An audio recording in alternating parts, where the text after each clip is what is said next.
Back in 2024, Chennedy Carter delivered a controversial hit on Caitlin Clark that sparked major debate across the WNBA and raised questions about her future in the league. Chicago eventually released her, and when no WNBA team signed her for the 2025 season, she continued her career in Mexico and China to stay active. Later, she appeared on a podcast to address the controversy and eventually earned an opportunity with the Las Vegas Aces, leaving many fans wondering if she had truly deserved another chance. That question came into focus on July 5th, when the Aces faced the Indiana Fever in Carter's first game against the Fever since the 2024 incident. Instead of a successful return, she struggled as Sophie Cunningham, known for her tough defense and support of Caitlin Clark, played a major role in shutting her down. If you enjoyed Sophie's performance, share your thoughts in the comments. And now, let's take a closer look at Carter's history with Caitlin Clark and the Indiana Fever. And Clark. I mean, that's clearly a foul, which was called. The question is, will they call it unnecessary? Chennedy Carter, I think that's going to be a flagrant one.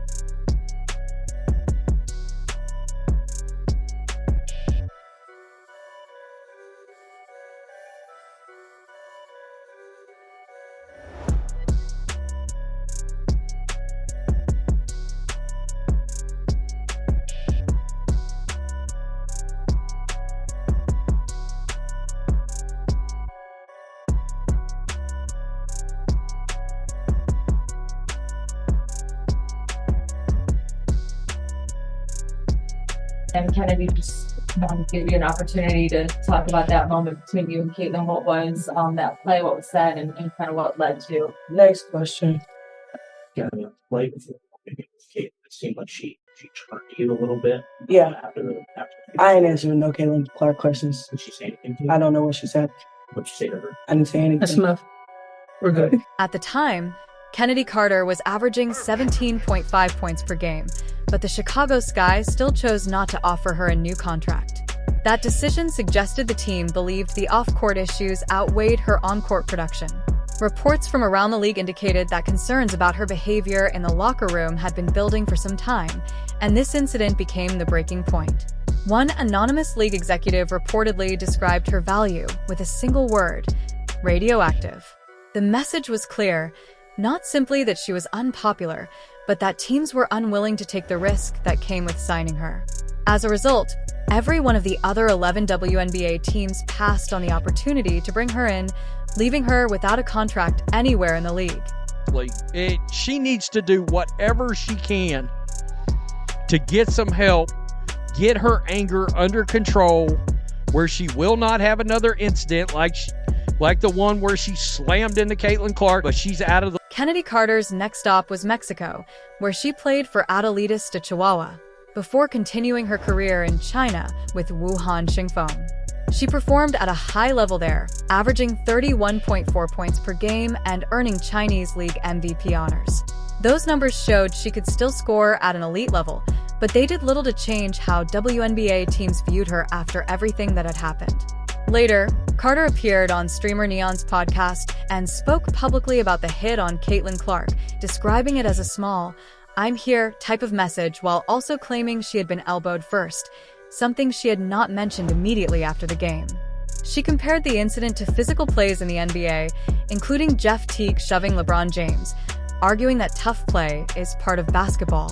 Carter also said she enjoys the criticism, a response that many felt was very different from her decision to avoid answering questions about Clark in the immediate aftermath of the incident. It's not one of those things. It's not a personal thing. It's a competitive thing. It happens in basketball, and it's just one of those things. But yeah, it's kind of what happened. Then it spiraled out of control, and then the media takes whatever narrative they want to put out. You watch every single game to see if you can find any deflects in my game, and it's really nothing that you probably could say too much about. So then you have trolls, and that's why I said they're gonna be around regardless. But yeah, it was just like a nice little like tap, like I'm here, not to like harm you or anything. You know, if you want to push somebody, you're gonna like full. Despite everything that had happened, the Las Vegas Aces decided to take a chance on Chennedy Carter for the 2026 season. Looking to strengthen their bench scoring while chasing another championship, the team chose to move past the concerns and give her another opportunity. That meant Carter's chance to prove she had changed came against a very team and player connected to the most controversial moment of her career 2 years earlier.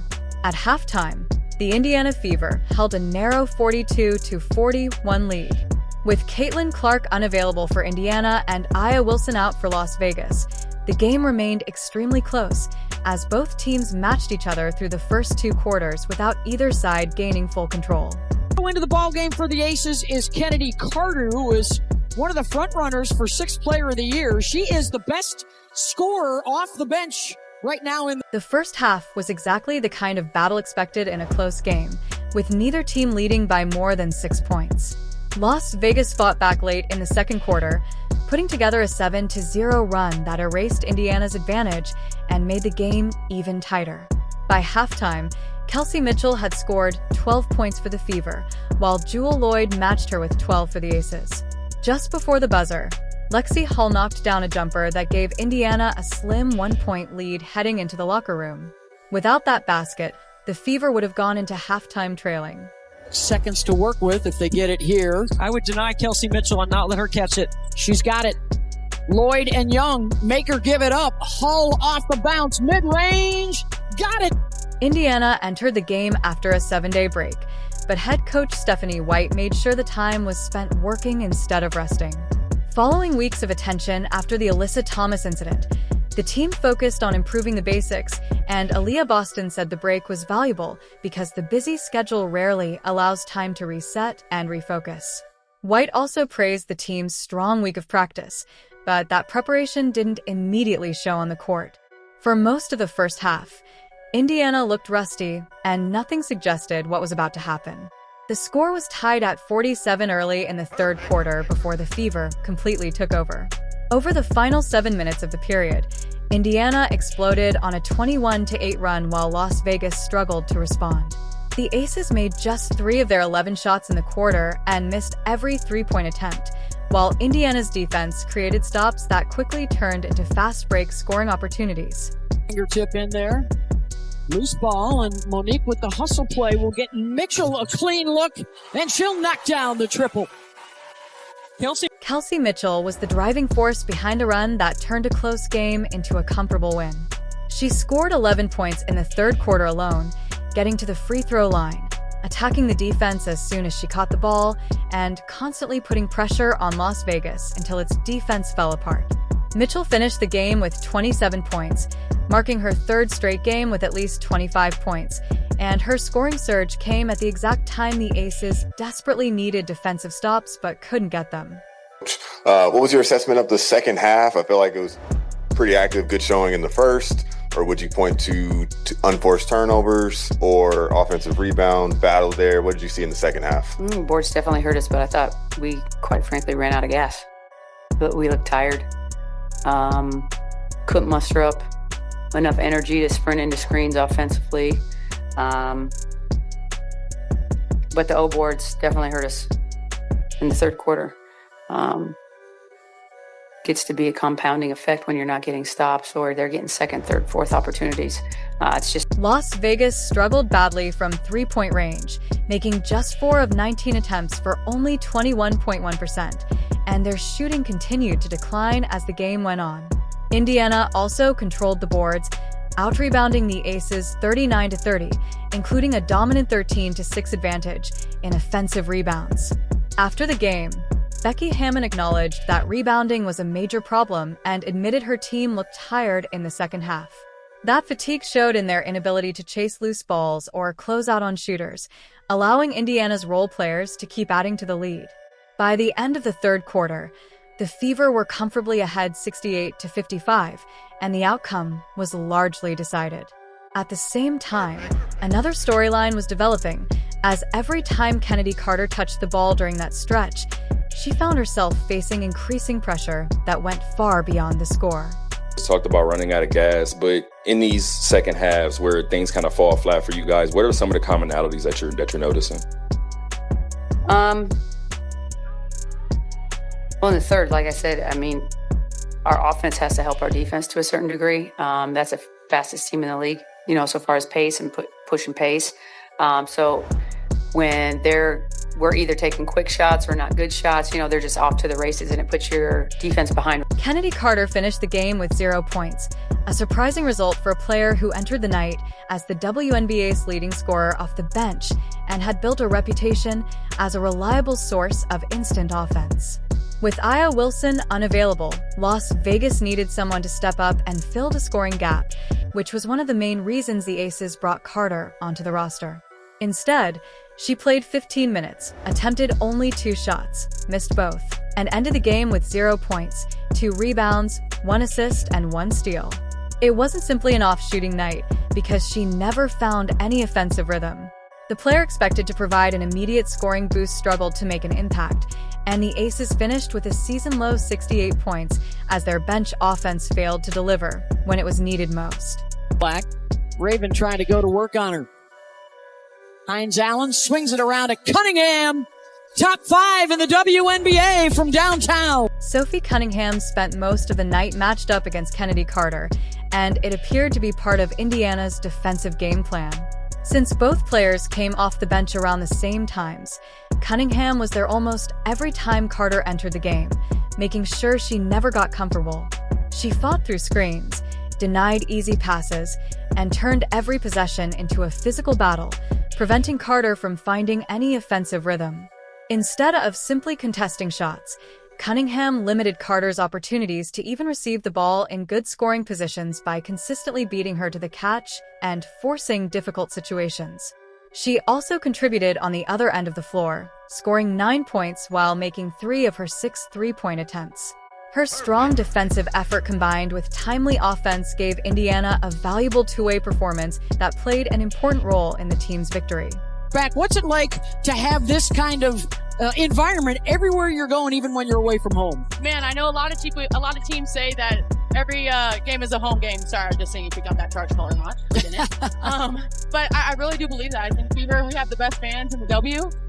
Worldwide, I really think. Wherever we go, it's a home game for us. And so we just try to put on, work hard, play hard, and we just got to work on our consistency. They show out for us, and we need to. Chennedy Carter was held scoreless because Indiana's defense, led by Sophie Cunningham, never allowed her to get comfortable. Taking only 2 shots in 15 minutes wasn't simply bad luck. It reflected how effectively she was denied the ball and kept out of scoring positions throughout the game. By the 4th quarter, Carter was on the bench as Indiana continued to extend its lead, with 0 points beside her name on the scoreboard. The game also showed how well the Fever performed despite missing their biggest star, proving they could still control the game and earn an impressive win while Las Vegas struggled to keep up. Only played 7 minutes in that first half. She's back on the floor in Boston with her first triple. Boston trying to go to work. Spins away from the double and gets a couple of bounces to go. Boston's footwork inside. Look, she takes those 2 hard dribbles to the midline. Spins away. That soft touch gets a kind roll. Aaliyah Boston delivered another strong performance with 18 points and 10 rebounds while shooting 7 of 13 from the field. One of the biggest highlights was her 3 of 4 shooting from beyond the arc, matching a season-high mark she had previously set against Atlanta. At this stage, her outside shooting is becoming a consistent part of her game rather than a surprise. By knocking down three-pointers, Boston forces defenders to respect her on the perimeter instead of simply staying in the paint, giving Indiana's offense much more space to operate. Las Vegas had to constantly decide whether to defend her inside or outside, and those difficult choices helped Boston finish with an impressive 18-point, 10-rebound performance. There has been a Connecticut player on the roster of 21 of the 29 WNBA champions. Snakes in behind it. Smith on the drive, blocked by Boston initially. Kelsey Mitchell finished the game with 27 points, marking her third straight game with at least 25 points. She didn't rely only on her outside shot to reach that total, shooting 7 of 18 from the field, but she consistently attacked the basket and forced the defense into fouling her. Mitchell earned 12 free throw attempts and made 10 of them, showing how aggressive she was throughout the game. Her ability to keep putting pressure on the defense played a major role in Indiana's offensive success and helped lead the Fever to another impressive victory.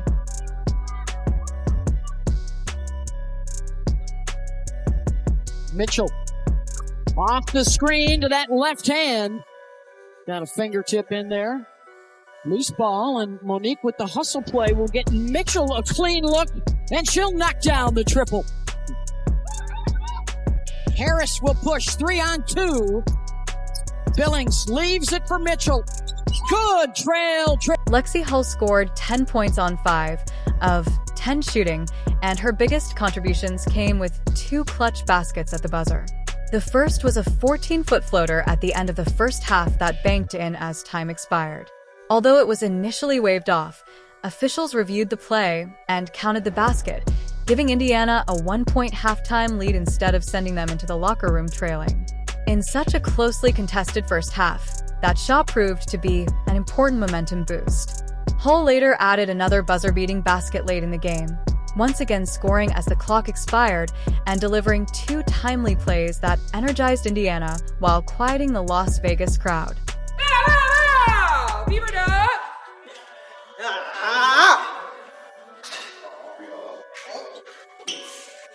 First dub on the road. Indiana's strong performance wasn't just about Sophie Cunningham. Monique Billings played 21 valuable minutes, finishing with 6 points and 6 rebounds, including a key offensive rebound after Aaliyah Boston missed a free throw that kept an important possession alive. Rookie Raven Johnson also contributed 6 points and 6 rebounds in 22 minutes. Although she made a rookie mistake by committing a turnover after a jump ball, she still provided meaningful minutes in an important game. After the win, Aaliyah Boston explained that the team's week-long break was extremely valuable because the regular schedule rarely allows enough time to recover and refocus. She said the extra practice helped everyone get back on track, and that preparation showed in the third quarter, when Indiana played with great teamwork, stayed disciplined on defense, and relied on a complete team effort instead of expecting one player to carry the offense.